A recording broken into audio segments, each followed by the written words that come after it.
विधान भवनात गोपीचंद पडळकर आणि जितेंद्र आव्हाड यांच्या कार्यकर्त्यांची हाणामारी। आव्हाडांचा कार्यकर्ता नितीन देशमुखवर ऋषिकेश टकलेचा हल्ला। घटनेनंतर दोघांकडूनही दिलगिरी व्यक्त। पोलिसांकडून जितेंद्र आव्हाडांची धरपकड। पोलिसांची गाडी रोखत आव्हाड थेट गाडीखाली शिरले। आव्हाडांना गाडीखालून खेचत बाहेर काढत पोलीस नितीन देशमुखांना घेऊन गेले। विधानसभेत मारामारीचा प्रकार अशोभनीय, कारवाई झालीच पाहिजे। फडणवीसांच्या विधानसभा अध्यक्षांना सूचना, तर कडक कारवाई करण्याचं नार्वेकरांचं आश्वासन। राज ठाकरे आज मीरा रोड दौऱ्यावर। मराठीच्या मुद्द्यावरून काढलेल्या मोर्चानंतर राज ठाकरेंचा पहिलाच मीरा रोड दौरा। संध्याकाळी 7 वाजता शहरात दाखल होणार। विधान परिषदेच्या विरोधी पक्षनेतेपदासाठी काँग्रेस आग्रही। प्रदेशाध्यक्ष हर्षवर्धन सपकाळ यांची उद्धव ठाकरेंना विनंती। विधान परिषदेत मवियामधील काँग्रेसचे सर्वाधिक 8 आमदार।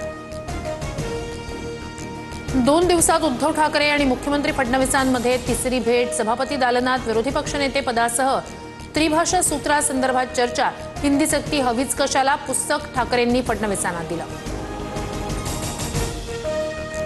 ठाण्यात एकाच महिलेकडून अनेक बड्या सरकारी अधिकाऱ्यांविरोधात हनी ट्रॅपची चर्चा।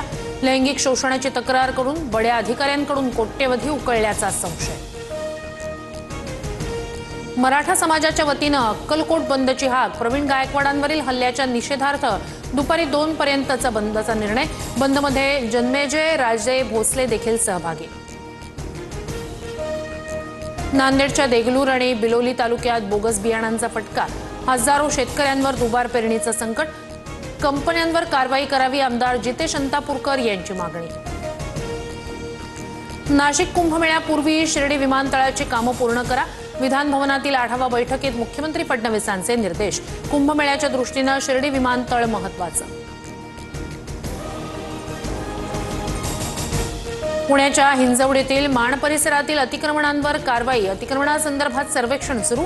वाहतूक कोंडी दूर करण्यासाठी कठोर पावलं।